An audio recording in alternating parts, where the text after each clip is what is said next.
What's up, Michigan State fans? It's Jacob Katzanik here, back for another episode of the Michigan State Spartans Insider Podcast. It is now Tuesday, November 11th, 2025.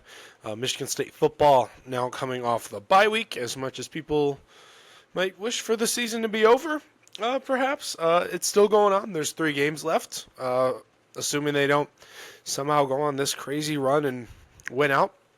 There's three more games to go through. And, still football is the biggest sport at Michigan State. And it's a very, very, very weird game coming up now against the Penn State Nittany Lions. 2 3-6 teams entering Spartan Stadium this coming Saturday. If you just, for multiple reasons, I'm stunned at the circumstances surrounding this game. I think right now Penn State's a favorite by about a touchdown or so, which being a touchdown underdog at home against a 3-6 team, not great. Penn State's not a normal 3-6 team, but alas, it's just, I think if you told me that would have been kind of the outlook, touchdown spread against Penn State before the year, I would have been like, oh, so Michigan State's, kind of exceeding expectations, because I thought Penn State was going to be real good. They brought a lot of their best players back from last year's college football playoff semifinal run. They were running it back with the thoughts of winning the national title. They were number 2 in the preseason poll. They're still a very, very talented team. There's still a lot of really good players,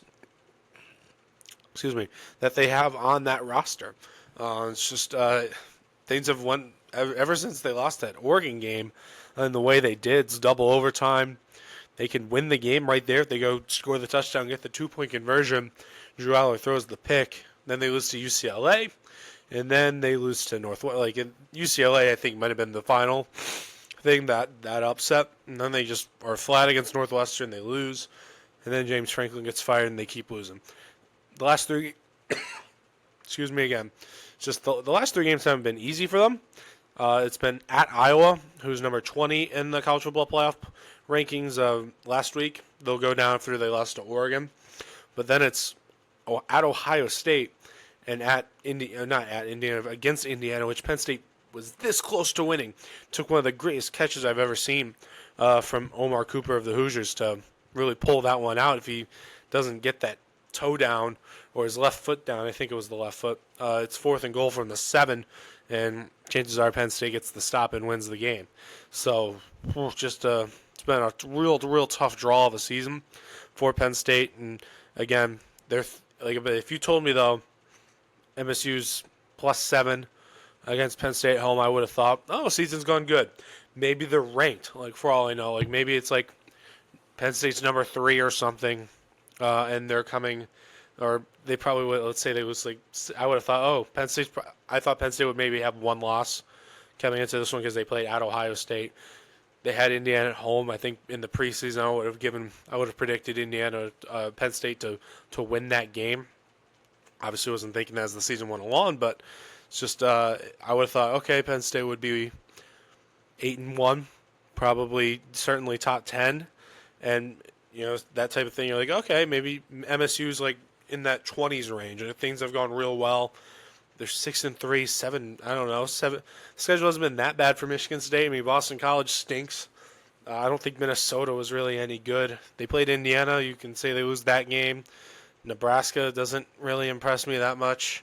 Still, USC's good. Maybe maybe they would have lost to USC on the road and to Indiana. All the other games have been, I guess, winnable. Nothing too crazy that I think is out of the realm of possibility.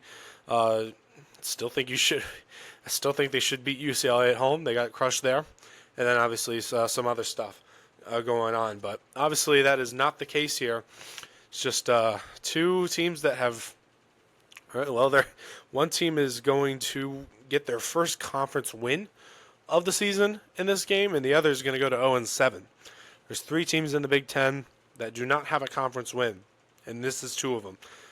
Wisconsin upset Washington over the weekend to get their first one. That was really surprising to me because Wisconsin, I thought, might have been the worst team. Just off of their week-to-week performance, they could not score points. They still really couldn't score points. I think their leading passer in that game was a punter because of a fake punt or something. He had like 25 yards on a fake punt, and that was enough to be the leading passer. They won like what 13-10, I think it was the final score.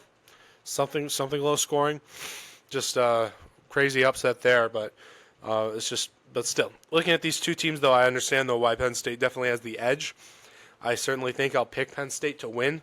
Later this week, I haven't dug into the game too much, but you just kind of look at the final scores of these two teams have had throughout the Big Ten schedule, and Penn State's been better.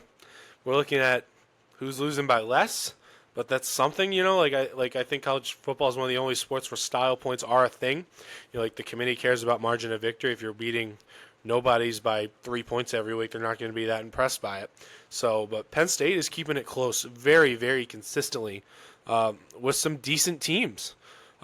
Oregon, per se, they're going to be their top 10. Went to double overtime. UCLA, that's a bad loss. Northwestern, that's a bad loss. But they're by one possession. Michigan State's kept the game in the Big Ten by one possession one time the entire season. That was the Minnesota game, which they still should have won, but they didn't. Iowa, road game. Hawkeyes are probably a top 25 team in the country, I think. They might not be ranked this week when the committee announces their new rankings, but they were this close to beating Oregon. It's lost by 1 point there. And it's just Ohio State. That game was close at halftime. I think it was a 3-point game, 7-point game at halftime. Pretty good. I don't think Michigan State's keeping it as close. It was 38-14, still relatively lopsided, but if Michigan State went to Columbus, Ohio, and played this weekend, do you think they'd keep it within 24? I don't think they would. Indiana, 3 points. Again, I talked about that. They were this close to winning this game. They really could have won it, and they didn't. So it's just they end the season with Michigan State, Nebraska at home, and at Rutgers. 3 games they can win.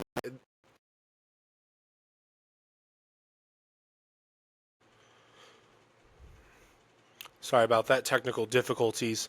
It's just Rutgers is 5-5. Got to win against Maryland at home this weekend by 2 touchdowns. So they do end with Ohio State and Penn State. So again, that'll be something. But it's just Penn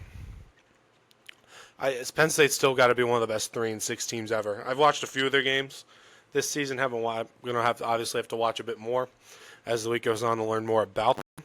But it's just you look at the scores every week. Like, okay, Penn State lost again. It's close. You know, they're this close. They haven't played a team. Let's face it. I don't think they've played a team in the Big Ten as bad as Michigan State has. As bad as Michigan State.